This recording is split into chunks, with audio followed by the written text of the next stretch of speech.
Hi, everybody. I'm here with Kenneth Michael Florence. He's a musician and composer, and he also is a writer on symbolism. I have him on today as a guest in order to discuss kind of the relationship with an article he wrote about the symbolism of the Three Marys, which you can read on the Symbolic World. And I've been exploring the concepts of Medusa. And so we're going to see if we can kind of connect those stories and how they, in a way, meet and what else it also shows and reveals to us. So welcome, Kenneth. Thanks for having me. Yeah. So if you can, first, before we get started, just give a little bit of your background and kind of like maybe what led you into symbolism and why kind of you write about it. Yeah, sure. So, in terms of what I do for a living, in a former life, I was a musician, composer, sound designer. That's kind of how I made a living. And even before that, I was in a touring band, and that was kind of my life for a few years. More recently, career wise, I've kind of moved into just kind of normal 9 to 5 kind of management work. So that's nothing particularly interesting. But in terms of how I started writing about symbolism, it's kind of it's a long story, but I'll see if I can condense it. Um, so, like many people today, I rejected my religious upbringing at an early age. I guess when I was in my early teens or so, I was raised Roman Catholic, and rejected that in favor of a rational scientific outlook, as so many prideful young people do. Um, and then when I was about 18, I had what you might call a mystical experience of sorts, which kind of then led me down the path into Eastern spirituality and esotericism. Um, you know, I brushed up against some New Age stuff at a certain point as well. And at the same time, I had gotten really into the work of Carl Jung. I've always been a very vivid and avid dreamer. I've always been a person to record my dreams. So Carl Jung was a person who spoke to me, and whose work I devoured pretty ardently for a number of years. Um, and as I was, I guess, several years along that path, uh, as you may or may not know, Carl Jung was kind of a neo-Gnostic sort of a person in terms of his spiritual outlook. Um, and anytime you really want to do a deep dive into Gnosticism, you the primary texts that are available for that world look that outlook and worldview were written by the church fathers, right? The church fathers' refutations of Gnosticism. And so that was kind of like my intro back into Christianity proper. Like I was kind of studying Gnosticism through the lens of the church fathers, and that kind of opened up a whole new world of the writings of the church fathers in general. And sort of through that, I was led progressively sort of back to the religion of my youth. And that's so I eventually came back to Catholicism. That's where I'm at. And so during COVID, it was just kind of a very charged kind of a spiritual atmosphere at the time, and I was trying to find a way to kind of synthesize, both my life journey up to that point and sort of the spiritual realizations that I was having, and I basically, I was very inspired by Joan of Arc, Saint Joan of Arc, and I just kind of cold called Jonathan Pajot. I sent him an essay that I had written about Joan of Arc, not really expecting anything to amount from that. And his editing team agreed to put the article on the Symbolic World blog. And then so eventually I became a kind of, semi-regular contributor to that blog. And I also, from time to time, edit other people's works on that blog as well.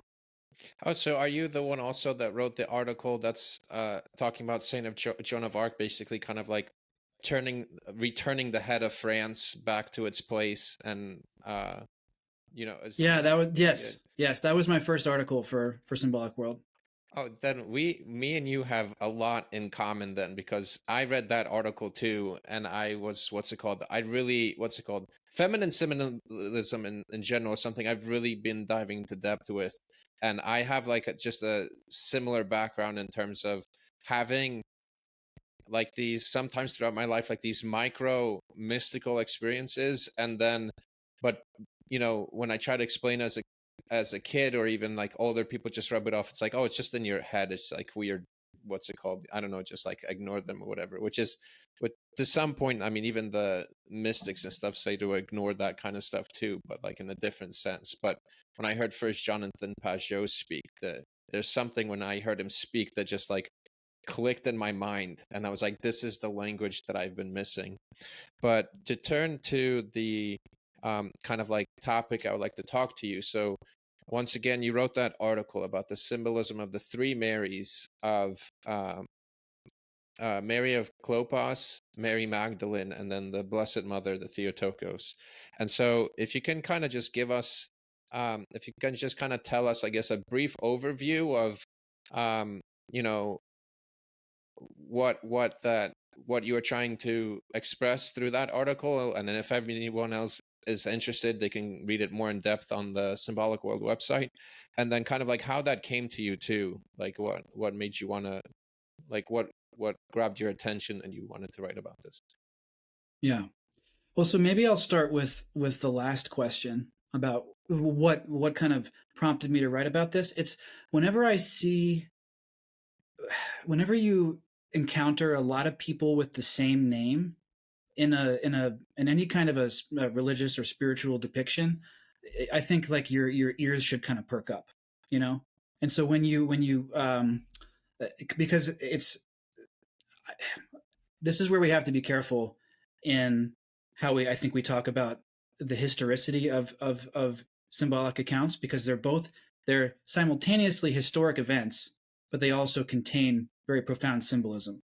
And so, if when you say that your ears should perk up when there are multiple people with the same name, it can sound like, the writer of that historical event superimposed something onto the event that's not really there in order to bring out some kind of pattern.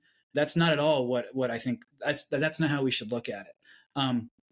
It is this kind of mystical, coincidental occurrence where we've got these three women in the New Testament, all with the same name, who in certain scenes stand, close together, and they have a kind of internal dynamic between them that means something in relation to that scene, right?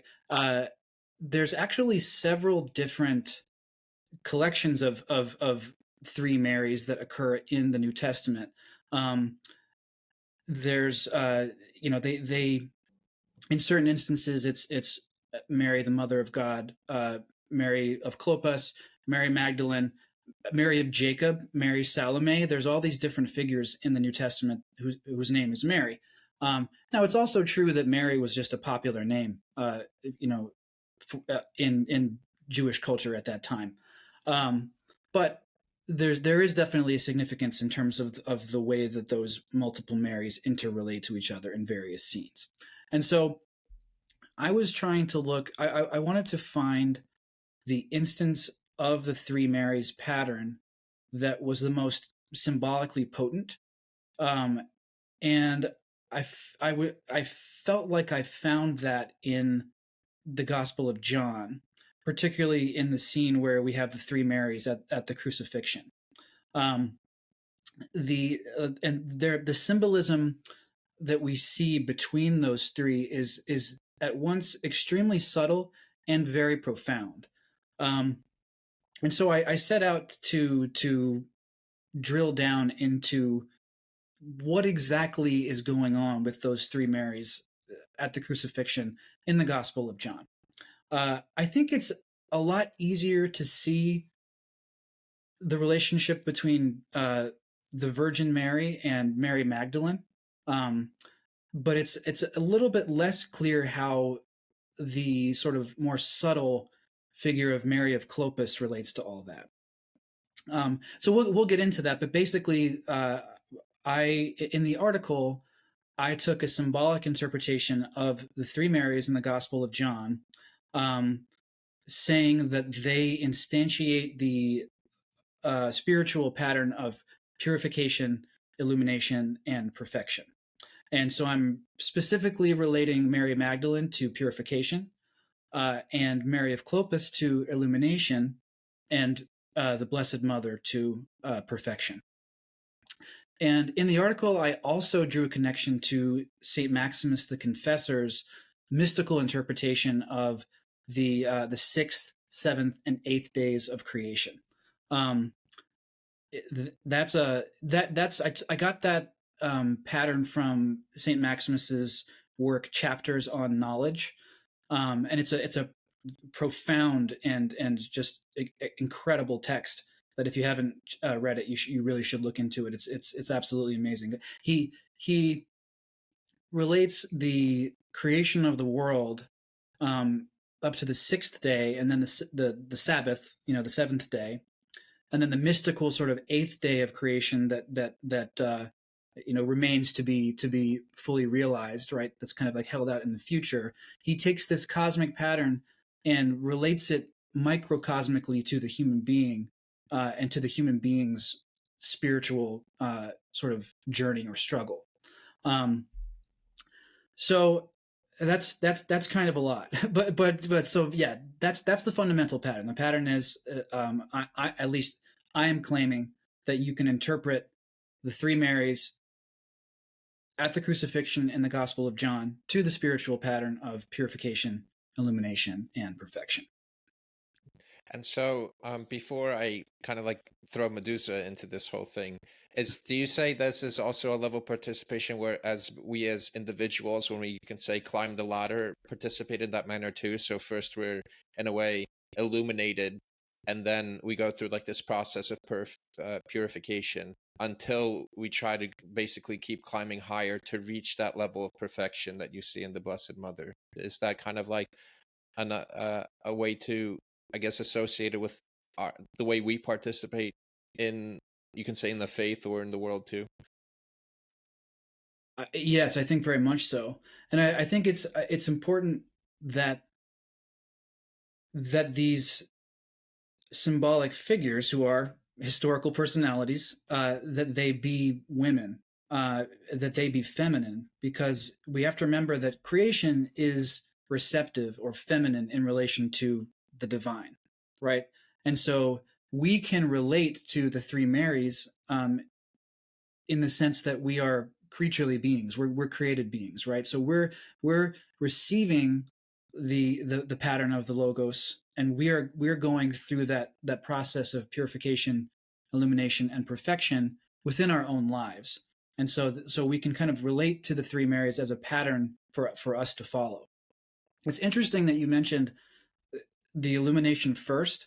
That's something that I write about in the article, and it's a little bit counterintuitive. And I've received a little bit of pushback from some folks about that too, about presenting illumination first before purification, because the spiritual pattern is supposed to go purification, illumination, perfection, right? You have to purify before you can become illumined. Any illumination that you get prior to purification has to be kind of undone, as it were, right? That's what you were talking about, how some of the church fathers and various religious spiritual leaders throughout history have warned against a sort of premature illumination, right? Premature illumination is in fact the pattern that kicks off the fall, right? That's the kind of premature grabbing after wisdom. But so it's a complicated pattern, the way that it's presented in the Bible. We have this process of purification and illumination that takes place on one level through the Hebrew people, right? The Hebrew people are kind of like, you can look at them as sort of the leading shoot of humanity as a whole. It's like they are the chosen vessel through which something very important is going to happen. And so they're kind of like this. I look at them almost as like the bud that's about to open into a flower, if that's a helpful image. It's like through the Hebrew people, through the law, the necessary purification was acquired for eventual illumination.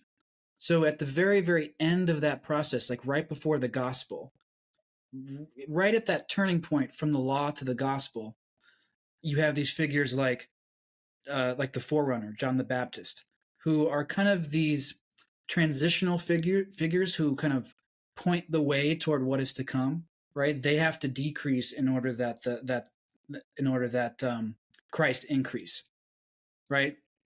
So it's this entire culture which is prepared for the incarnation of the Logos. And so they undergo a process of purification and illumination within themselves as a culture. So when we get to the gospel narratives, we're already at the point when Hebrew culture as a whole has received a certain illumination, right? So you kind of start with that basic level of illumination, but that level of illumination has a fixed boundary. It can't go any further without the incarnation of Christ. And so when Christ incarnates, you have to kind of roll the pattern back again. Anything that happens after the incarnation, it's still a process of purification and illumination, but built on a foundation of the illumination of an entire culture, right? So am I making sense? I know this is very complicated.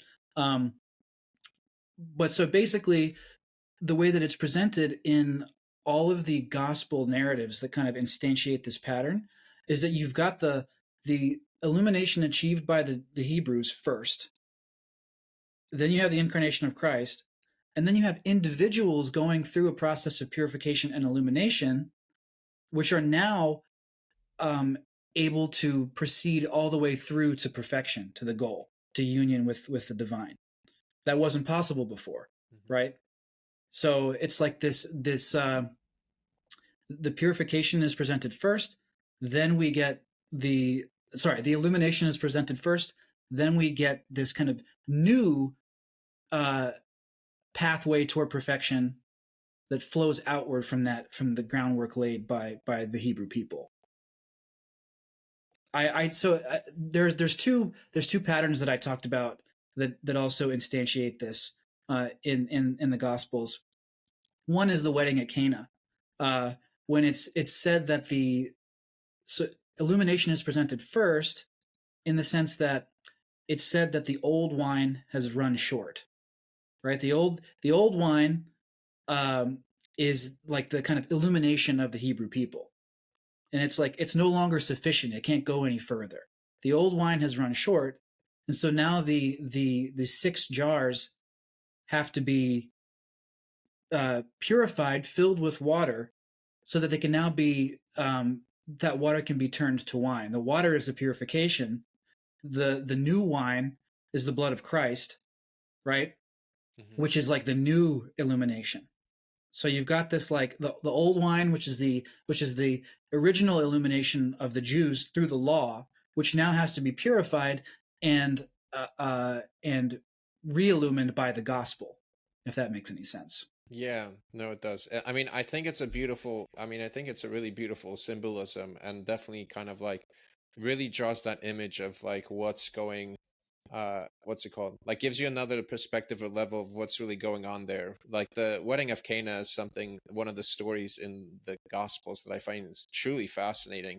Everything from like you mentioned also in that article about like, Mary and Christ, like his mother and Christ, kind of representing you can say the throne, or at the top of that hierarchy, I guess you can say, being perfection, right? And then the rest, what's going on there being that illumination, purification that talks about, that kind of like comes down in a way from them, but also leads back up to them to be able to participate, to be able to continue participating with this wedding feast, right? Like, and you see that, not to bring in another concept here, but you see the pattern of something like the wedding feast throughout the Gospels too, right? Like anytime it's mentioned of like being with the Father, with the Christ, it's a wedding feast, right? And so that image, I think, as a whole of what's going on there, that gives you an understanding of what's it called, like Old Testament, New Testament, and also what's to come in the sense of like the eighth day, what the eighth day might look like. But one thing I also wanted to kind of like throw in here now is, so I one thing I've been kind of exploring, and she just kind of like popped into my head, and I've been like just really looking into this story, is the story of Medusa, right? So one thing that brought my attention to it was I saw that in, I think it was in New York City, they put up a statue of Medusa holding the head of Perseus, instead of like with the actual story being that Perseus cuts off the head of Medusa. And it started with the Me Too movement, I believe it was, and because Medusa story, basically like the concept is this Poseidon uh, came in and basically, in order to defile Athena's temple, like defiled, like forced himself upon Medusa. Now, there's two versions of that. One is that she seduced him, and another one where Poseidon just, like you can say, raped her. And so, but what's interesting also, going just a little back, is that Medusa from the beginning seems to be born of like chaos or mixture, because she's the daughter of Keto and Phorcys, which were both these hybrid gods. I think one was like half crab, half man, and the other one is like the god of the depths, or like the abyss or something like that. So you already see that kind of like pattern of chaos in Medusa before even she gets cursed to the monster she eventually becomes. Now, with that, you can see it with Athena curses Medusa, not Poseidon, right? So instead of, you can say, putting justice against Poseidon for having defiled one of her priestesses, the blame goes on Medusa, right? And so she gets cursed, she gets put at the edge of the world, where anything she becomes hideous, has hair of snakes, and anyone she looks at turns to stone. Now, to kind of bring it into the symbolism you're talking about, is that she has two sisters. One is and they're both monsters from my understanding from the start. I've read stories that they were priestesses for Athena too, and for trying to defend Medusa, they also got cursed, but I don't know the validity of that one, if that's just like fan-made stuff, or if that's like actually part of the lore to some extent. But from my understanding, they both were already monsters, and they were immortal when Medusa was the only one that's mortal. There's Senethno, which her name means moral or emotional strength, might, and power, right? Which I think is kind of like important. So it's, in a way, it's like you already see, if you connect her sisters with how you connect kind of like the three Marys, you already see that this is almost inverse, whereas instead of illumination, perfection, you have something like strength and power, right, is like one of them. And then her other sister, I might be butchering the pronunciations of their names, so apologies, but the other one is Uriel, and her name means like far roaming, right? And so it's almost like you can have two images from that. One is like constantly reaching out, like instead of like coming in, like you're constantly going out, but also like encompassing as much as you can, to my extent, right? And to me, it almost leads like a inverse of your symbolism that you write about, where you have like strength and power and trying to encompass everything, and it kind of leads down into Medusa, and Medusa being just, in a way, death itself, right? You look at it, and she sees no meaning in you, and so you turn to stone, right? You die. And so I don't know if you have anything, maybe some insights based on what you wrote about the three Marys and what I've said, that maybe if you have anything to add on to that. Yeah, I think so. I definitely see what you mean, that the kind of descent of the Gorgon sisters to Medusa, with her being like kind of the last in the chain, right? And she's the only mortal sister. I definitely see that as you know, it's stair stepping downward toward corruption, whereas the pattern of purification, illumination, perfection is reversing that. Um, so that's I think pretty clear. I you know, in preparation for this conversation, to truth be told, I am not anything resembling a mythology expert by any means, and in fact, I'm actually a little bit lacking in my knowledge as far as that stuff goes. But I did look into it a fair amount just as a preparation for this conversation, and I started to develop a little bit of a framework for conceptualizing the Medusa in relation to the pattern of the three Marys. I think to start out, we have to kind of begin by examining what it is that mythology actually is to human beings. I I'm not, again, like I said, I'm no mythology expert, so this is my personal way of looking at it, based on a somewhat cursory understanding. But the way I see it is that mythology is contrary to what modern people tend to think. Modern people tend to think that it's just like these fanciful ways of explaining natural phenomena, right, and explaining man's place in the world. Um, it's not that. Mythology is a kind of collective memory of the experience of human beings in their descent into history following the fall, right? This was not like the fall. We in the Bible, we kind of fast forward through a lot of the stuff that happened in the aftermath of the fall, right? We like it's a very very condensed depiction. But the Greek mind, the pagan Greek mind, had a much more elaborate, intricate, and vivid recollection of those things, and they were very, very caught up in that. And so, the Greek mind is kind of looking into its collective memory banks and seeing this process of the degradation of the spiritual world as the human being kind of descends into a corrupted corporeality. Um, they hadn't quite arrived at the notion that this was the human being's fault yet, right? They didn't really have the concept that, or maybe they did. Someone can correct me on this, but the concept that this was a result of sin on the part of man himself wasn't, I think, at the forefront of the Greek consciousness. Um, there's a lot of kind of blaming the gods for our problems that you see in Greek mythology. Uh, but I think there's a myth that at least intuitively groks that point, and that's the myth of Narcissus, right? Narcissus is someone who becomes he's a human being who becomes self-infatuated. He catches a glimpse of his own reflection in the pool, and he more or less wastes away, right?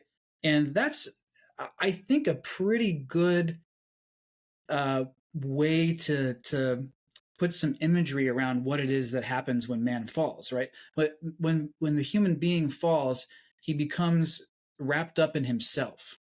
He he becomes all important and puts himself at the center of the universe, right? And he becomes hyper self-aware, and in so doing, he pulls the entire spiritual world down to his level, to the point where he's no longer in communion with spiritual beings, like in a paradisical realm. Those spiritual beings that he was once in communion with, aka the angels, now take on like a monstrous character, right? They're kind of like you said, they're a mixed.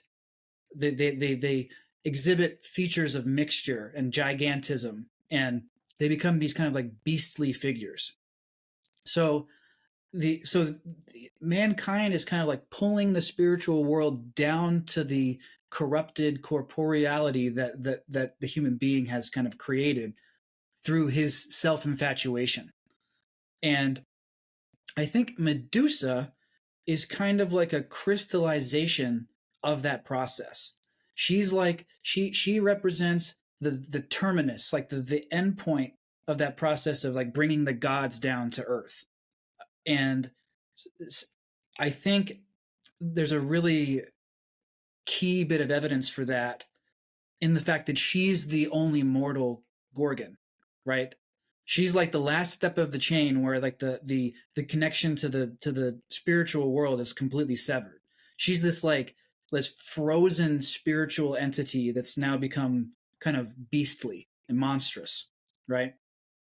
I think I read in that in Ovid's uh, depiction of Medusa, Medusa starts off as like a beautiful maiden and is then turned. She's then turned ugly. Yeah. Uh, and there's resonances in that depiction with the Gnostic myth of the fall of Sophia, where you've got this kind of heavenly wisdom, which is then kind of falls into a more base sort of existence in the lower Sophia, right? The wisdom snatched prematurely from heaven, taken down to earth. It's kind of a similar thing that Medusa is doing.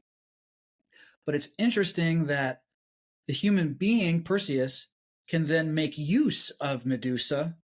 He can use her to his benefit, right? He uses her to kind of like propel himself through the world and navigate his experiences, but he can only do so so long as he doesn't turn it upon himself, because the effect of that corrupted spiritual entity that he's carrying around is that things rigidify and ossify and turn to stone. They like corporeality becomes completely corrupted and completely devoid of life, and in effect dead, right? So human beings are carrying around this like vehicle of death and maneuvering through the world using that vehicle of death, which you could look at as kind of like the sort of perverted intellect.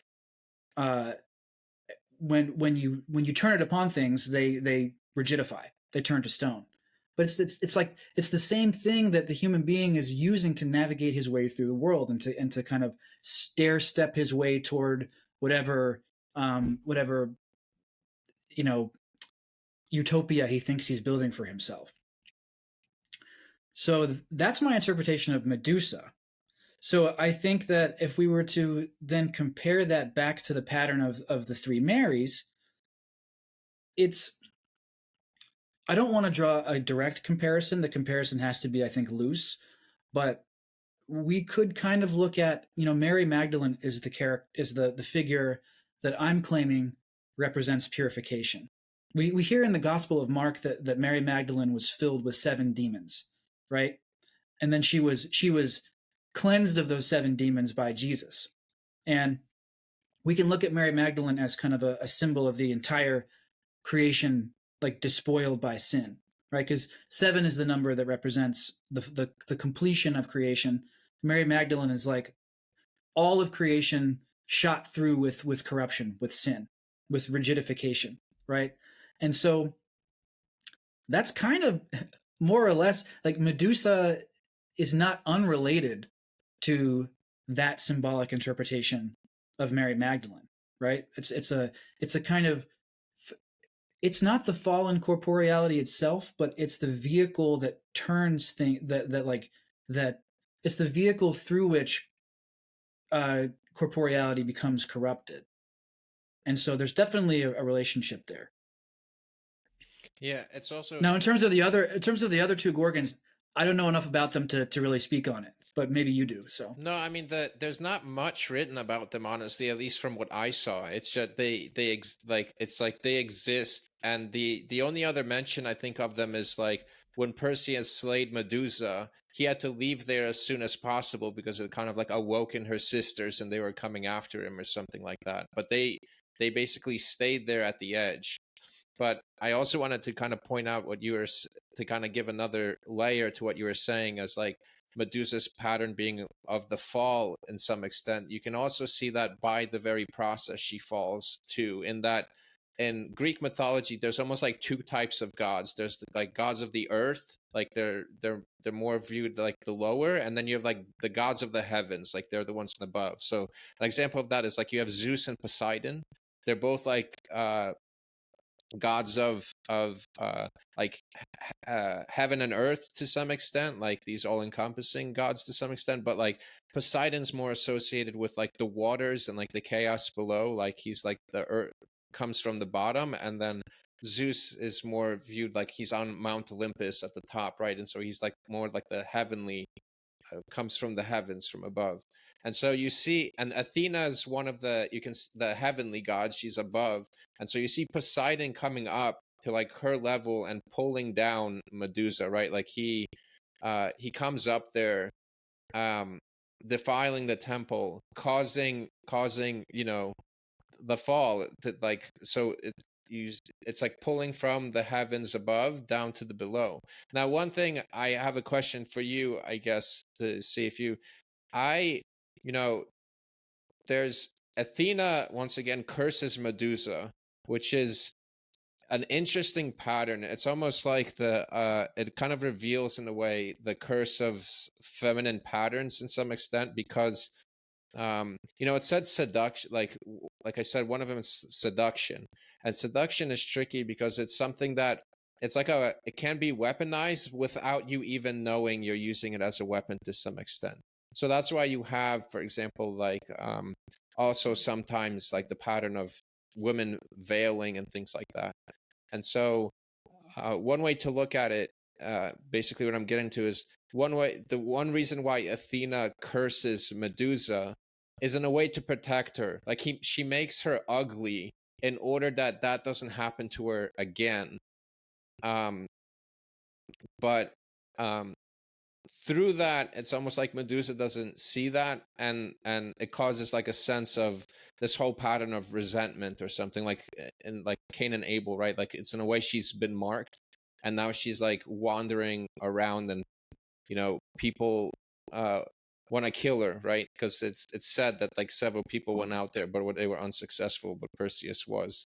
And so I don't know if you have anything to contribute as far as like at least a pattern of like why Medusa was cursed by Athena, and not a sense of that Athena was seeking justice for one of her priestesses, you could say.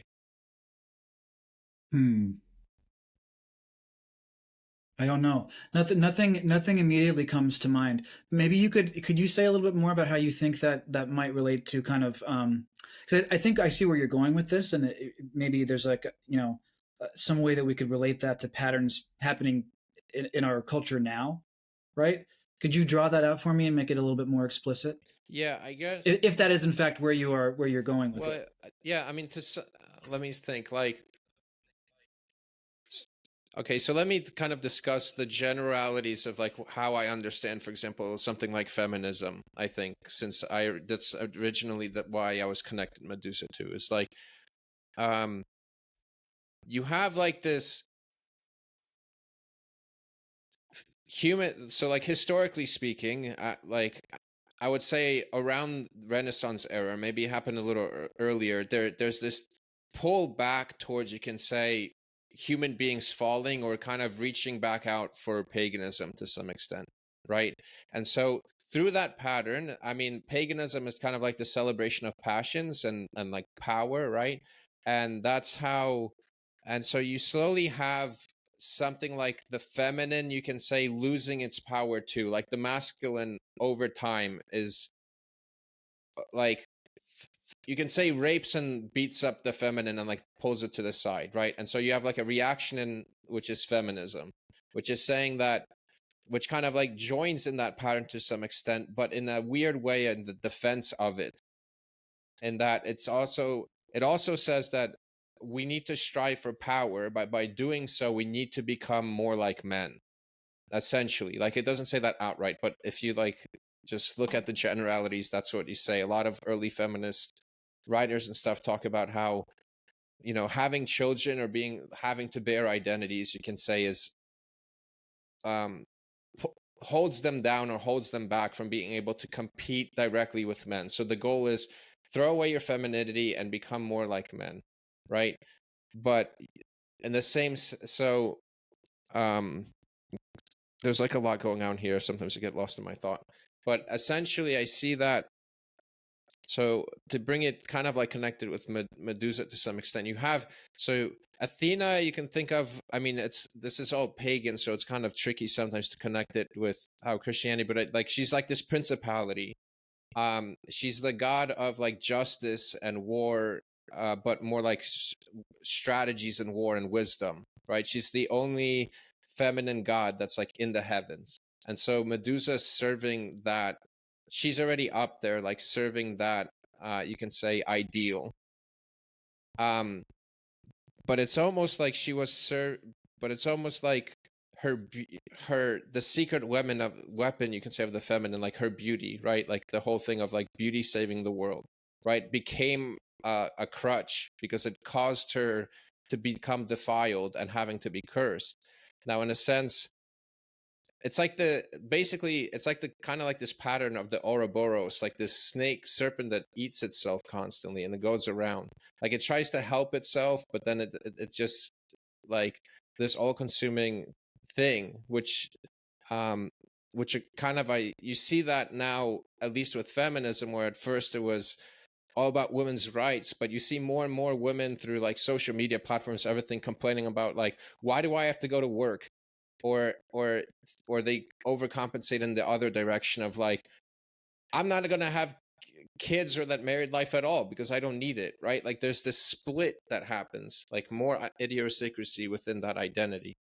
In the same sense, like once again, like Medusa has this too much potential because, like she turns things to stone, like all this serpents on their head or something, and so like she doesn't know what to do with this potential. There's just so many options, so it becomes a monster. I know there's a lot. I don't know if I connected anything there for you, but that's in general kind of like, I guess, how I see it. No, though, I mean, the last thing you said, I think, is helpful.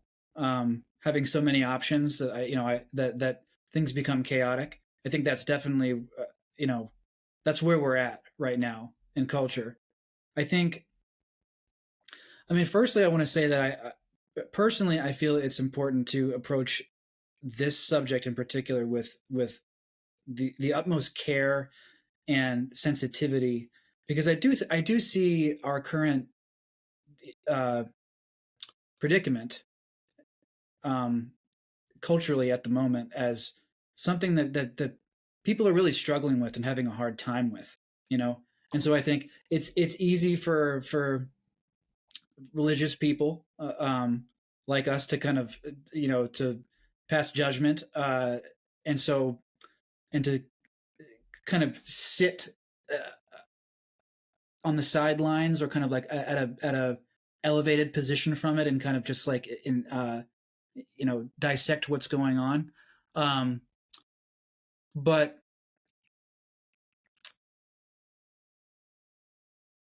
it's such a complicated one. I mean, this is what my Joan of Arc article was about.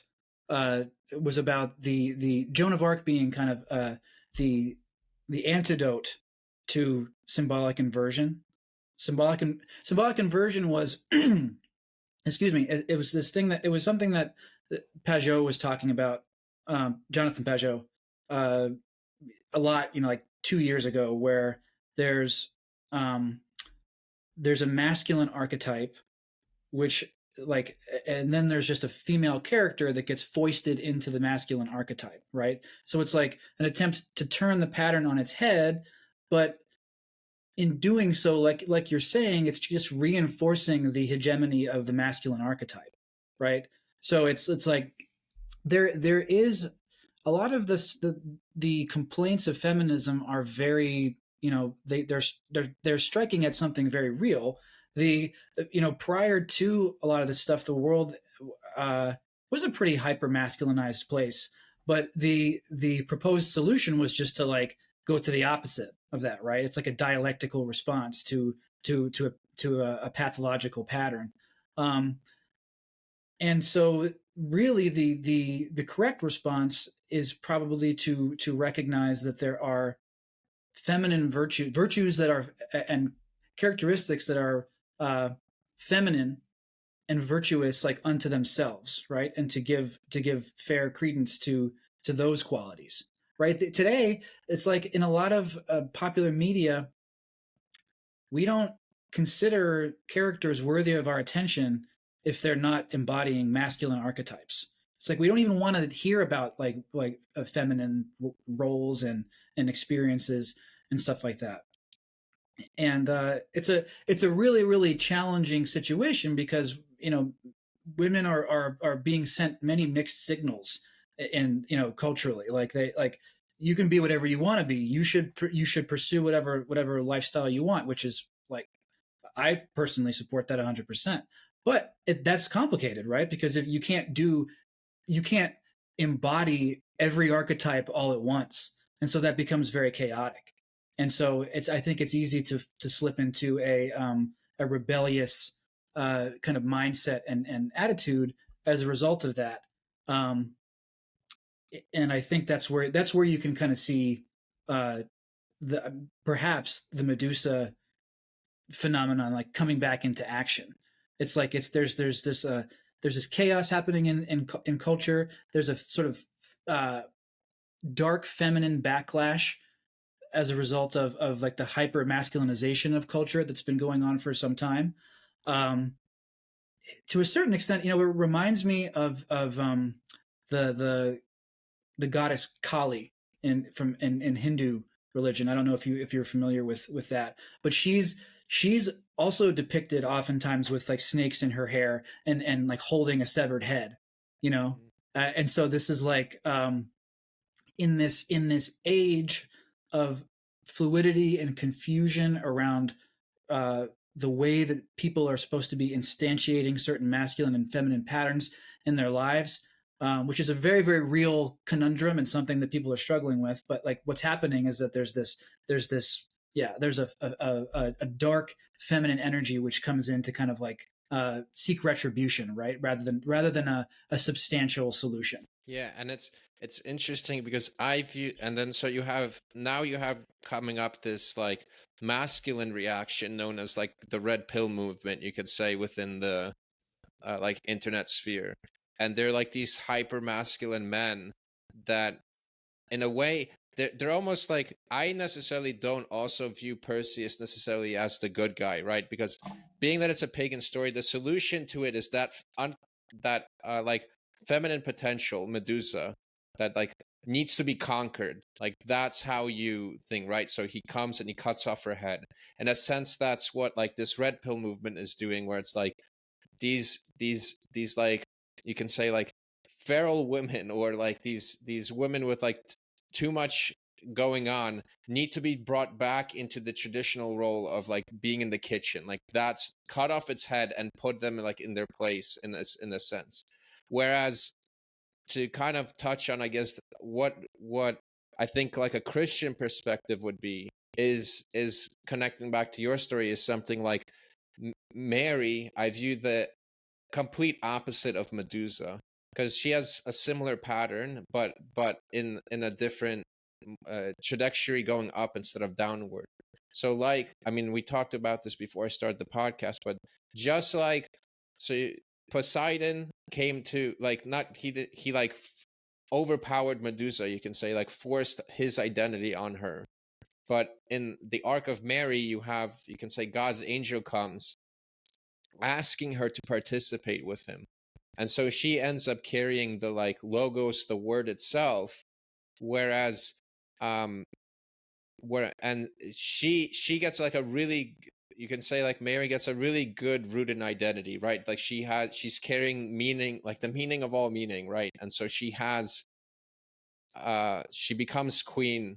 I mean, and I know in Roman Catholic theology, like it said, she becomes queen of heaven and earth, right? Through this participation.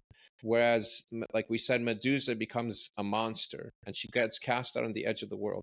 Now, a redemptive arc, I think, for Medusa, it would be something like similar to the woman at the well to some extent, where in my estimation would be to kind of connect the woman in the well in Revelation is like, so in Revelation it says when the New Jerusalem comes down, the water basically crystallizes and perfectly reflects um, everything, right? It's not like this chaotic, wavy form anymore. And so in the actual story, Perseus holds up the shield so he can see where Medusa is, so he can strike at her.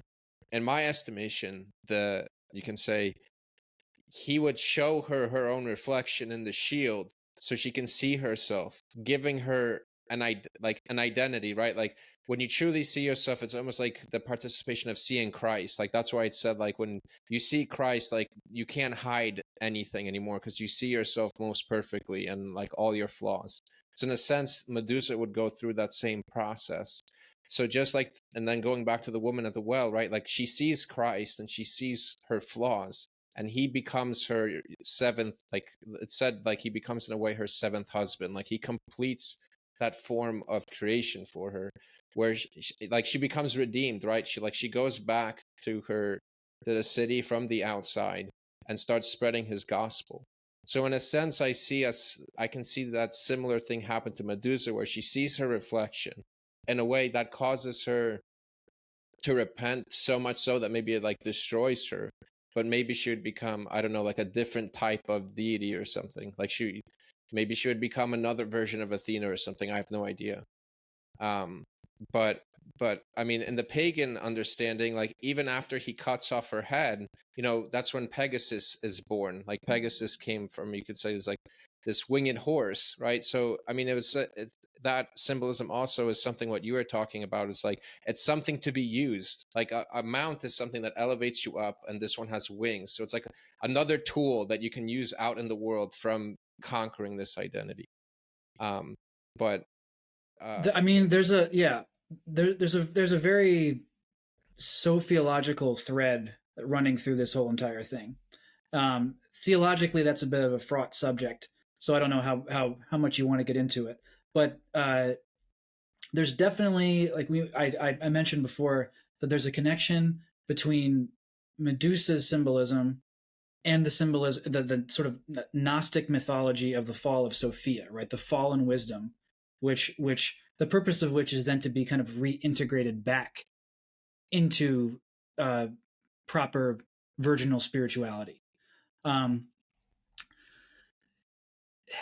Again, I think there's only a loose connection between Medusa and like the fallen Sophia, because Medusa is in a sense a product of the human being's activity, and so to a certain extent, she doesn't really have like a kind of agency of her own. So she's this product of the human being kind of pulling the spiritual world down to the earth and corrupting it, right? And she becomes like a tool of the human being. And so it's almost like the human being is like trapping the heavenly or cosmic wisdom in like a more base modality than is proper. And he's carrying it around with him and using it as a tool. And so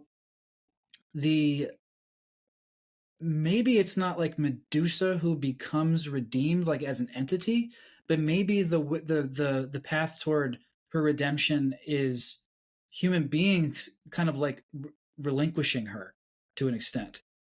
Human beings kind of giving her back up, seeding her back to her proper place.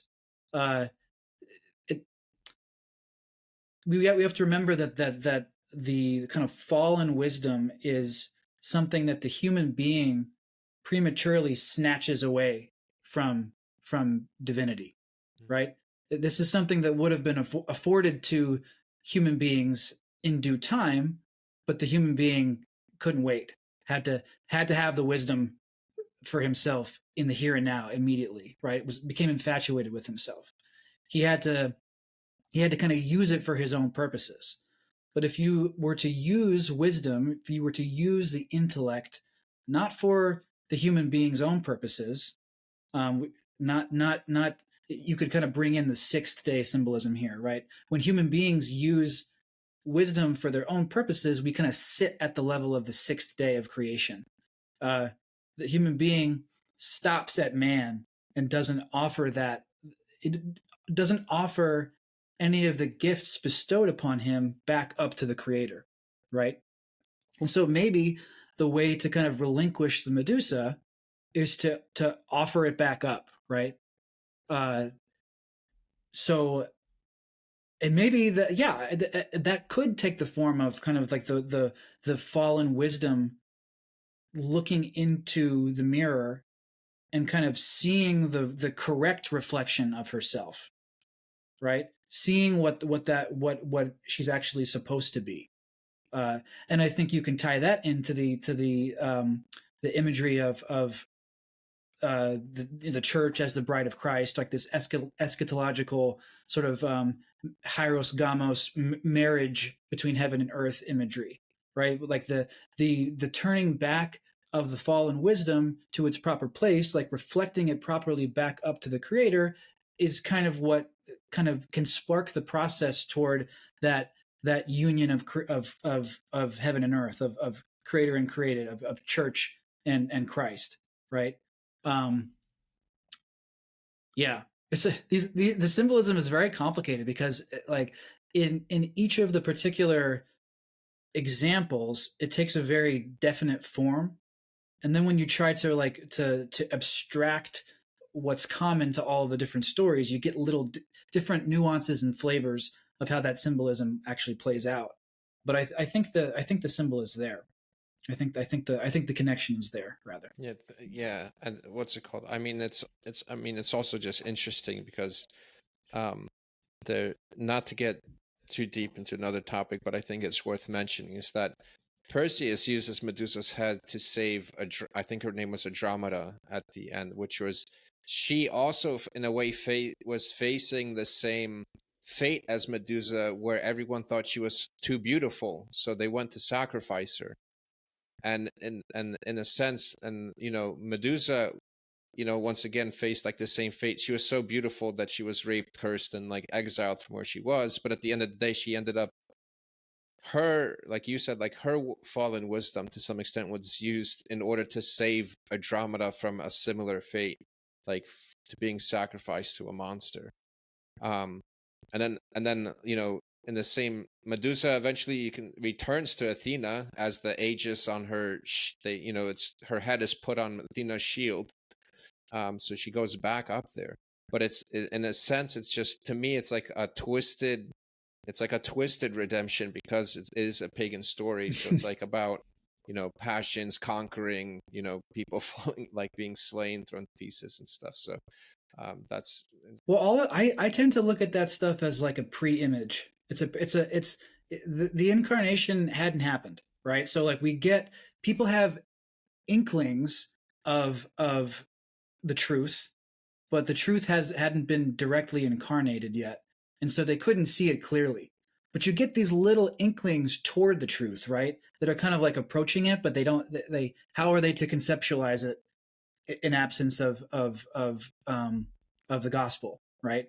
So you get these little notions of what is eventually brought to complete and perfect fulfillment in Christ, and that is in the case of sort of Medusa being used to redeem who is it that you said? Andromeda, I believe her name was. Yeah. Andromeda. Yeah, so using the instrument of death to trample death, Mm-hmm. right? That's ultimately what Christ brings to complete fulfillment. But we get a little pre-image of that pattern in the pagan mythology, but it's twisted, right? It's twisted because they didn't know. They see little glimpses of the pattern, but that pattern hadn't been brought to fulfillment yet, and so it's not it's kind of shot through still with corruption. Yeah. To an extent. There's a lot more I would like to talk to you about with this. There's like a lot of stuff we didn't even get to like touch on. but it is, what's it called? We're about to hit an hour here, so I don't know if you have any other last minute kind of like ideas or statements you would like to say before you close out, or anything quickly we can touch on before we go. Yeah, well, firstly, thanks for the conversation. This has been fun and interesting. One thing that we didn't really touch on much is the something I alluded to as being somewhat of a nuanced element of this symbolism at the front of our conversation, and that's Mary of Clopas. Right? We didn't really go into that sort of transitional symbol and how it relates to illumination. And I think one thing that's just worth touching on is something that I bring out in the article on the Three Marys, which is that Klopas or Cleopas in Hebrew, I think it's like chalaf. I think that's how it's pronounced. I could be butchering that, but that word actually means exchange. And so, in anytime you get an instance of the purification, illumination, perfection symbolism, that illumination figure tends to be a kind of exchanger, something that facilitates the movement from the 6 to the 8, from purification to perfection. And you see that in figures like again, like Mary of Clopas, like in like John the Forerunner, John the Baptist.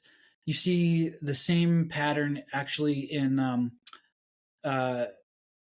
Mary and Martha of Bethany, where Martha is kind of like the transitional figure. She's kind of like the seventh day that connects the 6th to the 8th. So that's just one thing that we didn't talk about that could be sort of food for thought for anybody wanting to explore this in more depth. Yeah, no, I know there's, what's it called? There's a lot to mention. I mean, this is the thing about mythology, and even more so in something like the Gospels. It's just, there's so much meaning and depth there. And it's just, sometimes it's a shame that we only view it through a lens of either historicity or almost like it's forensic evidence, because there's so much more in there than the other stuff. Like even with mythology, just to brush it off and to say, it's just like, I don't know, like, a lot, it's like, it's just stories told to give our lives meaning, and like it has no like actual meaning within it. It's just kind of like strange to me. But there is what's it called? I can see why the ancient fathers and stuff wanted to keep the pagan myths, because it definitely helps you understand the Gospels a little more in depth in terms of like even feminine symbolism, or like the roles of different characters and people and things like that. But yeah, but Ken, thank you for being on the podcast. At some point, if you have time, I would love to have you on again, and maybe we can talk, either continue to hash this out, or we can even talk about your article about Saint Joan of Arc, because I have a video on Saint Joan of Arc too that, what's it called? I think kind of touches on similar assets to what your article has. But thank you so much. And if anyone's interested in reading more of his work, once again, he has it on the Symbolic World website, on the blog. The symbolism of Mary, Joan of Arc, and possibly others. And you mentioned earlier you had a website. If people even wanted to know more about you, what was the website again? Yeah, the website is kennethmichaelflorence.com, and it's a lot of my music and stuff from my kind of from that element of what I do, but there's also links to my Symbolic World articles on there, and then other articles that I write for my Substack. So perfect. Well, once again, thank you. I'm looking forward to possibly having you on again. Thanks, Patrick. I'd be happy to come back. If you enjoyed the content here on my channel, please like and subscribe. And if you would like to learn more, I have a blog on my website where you can learn more about symbolism, as well as short form videos and articles on my Instagram page. Thank you for listening, and I hope you tune into the next one.